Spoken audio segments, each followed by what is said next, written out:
Bersama-sama kita akan bisa meraih semua harapan.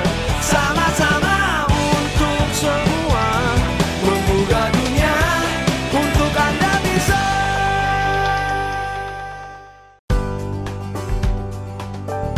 Tibalah aku di pulau eksotis Madura.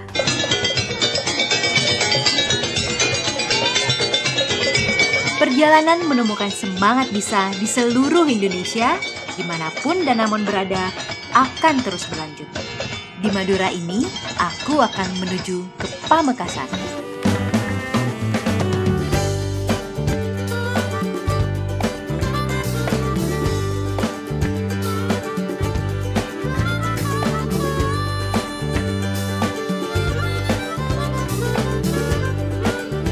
Salah satu hasil kerajinan Madura adalah kerajinan batik.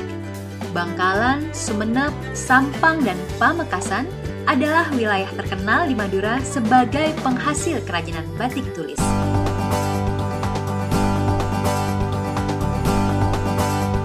Di antara batik Madura yang menggambarkan kekhasan tiap daerahnya, batik Pamekasan merupakan batik yang terkenal dengan coretan merah dengan corak ragamnya yang inovatif.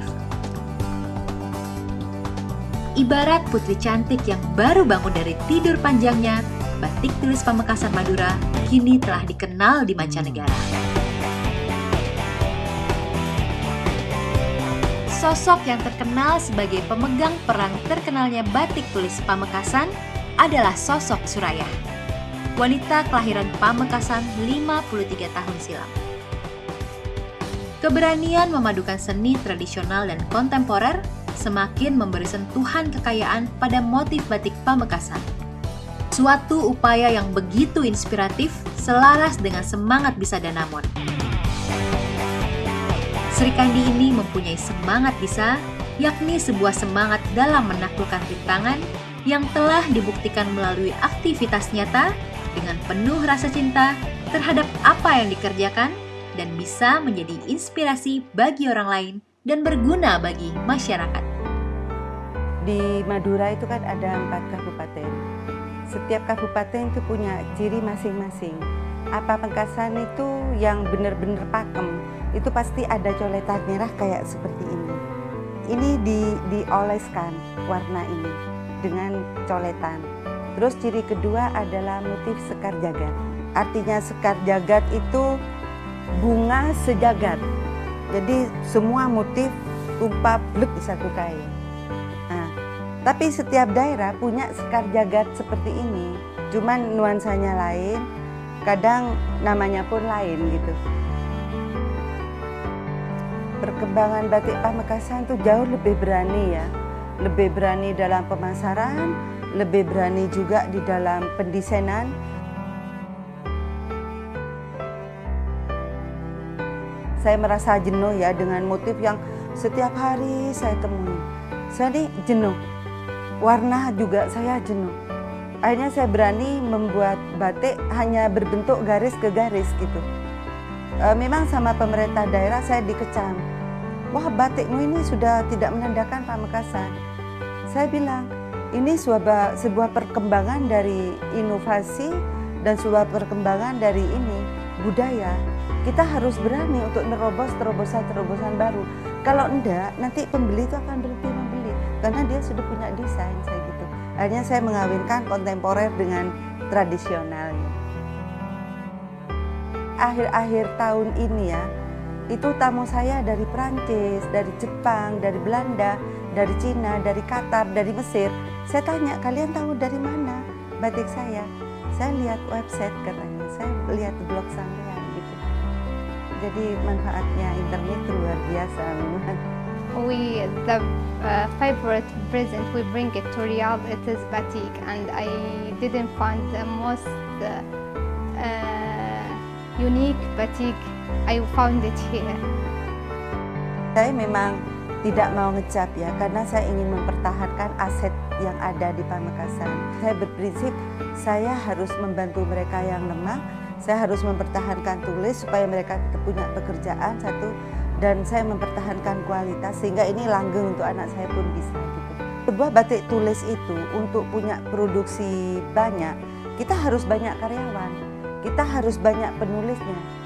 Selama ini penulis saya sampai 125 orang. Tapi dikala saya ada order ya, itu saya ngontrak dari ini teman-teman bisnis saya. Saya kan punya mitra binaan, saya pinjem sama mereka. Nanti isen-isennya, ini karmawannya itu dibentuk seperti ini. Awalnya Bu Suraya ngasih modal, dikasih jangka tuh 3 tahun.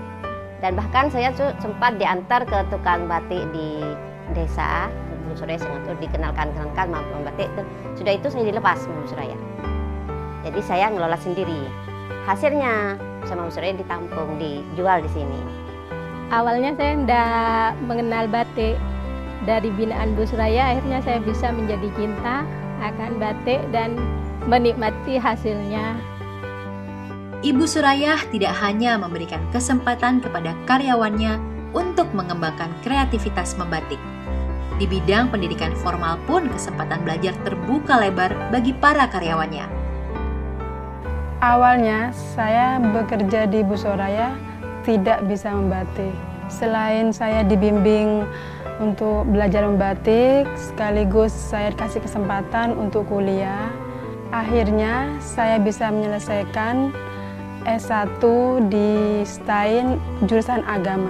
Bu Suraya juga memberikan motivasi pada saya untuk sekolah lagi, melanjutkan sekolah lagi. Jadi selain bekerja dengan Bu Suraya, saya juga diberi kesempatan untuk sekolah, jadi kerja part-time gitu.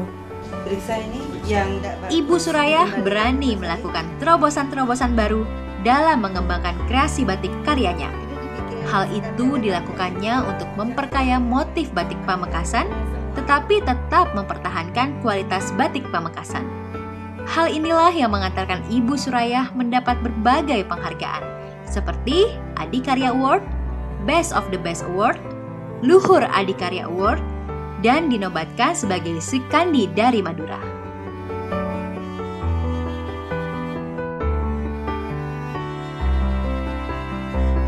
Seiring dengan bertambahnya usia, kecintaannya kepada batik pun tumbuh semakin besar. Semua itu mengakar dalam diri dan hati Suraya setelah dimotivasi oleh sang nenek. Ayo kita ke kondangan terdekat, Bu. Nama boleh sama. Tapi saya belum tentu bisa. Kanan, kita tarik sebelah kiri.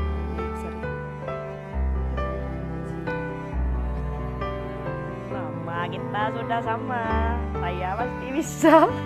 Tada! Yeay, ya bisa kan? Gampang. Wah, aku suka warna ini. Bu, nempel. Salah apa saya? Aku seneng banget. Aku gak nyangka. Pasti karena nama kita sama. Jadi mau kasih. Aku senang sekali. Kalau kita pengen bisnis kita ini tetap didatengin orang ya, kerapian tuh harus terjaga, sikap kita harus terjaga dan kualitas terutama. Sehingga konsumen tuh tidak akan pernah kecewa. Presiden pun pernah juga order ke saya waktu Nelson Mandela datang, Clinton datang. Jadi alhamdulillah batik saya juga dipakai oleh presiden-presiden di negara lain. Semakin bangga aku akan hasil karya Indonesia ini. Di balik kebanggaan ini, aku juga semakin ingin tahu akan semangat bisa Ibu Surayah mempertahankan dan mengembangkan seni batik Madura asli Pamekasan. Meraih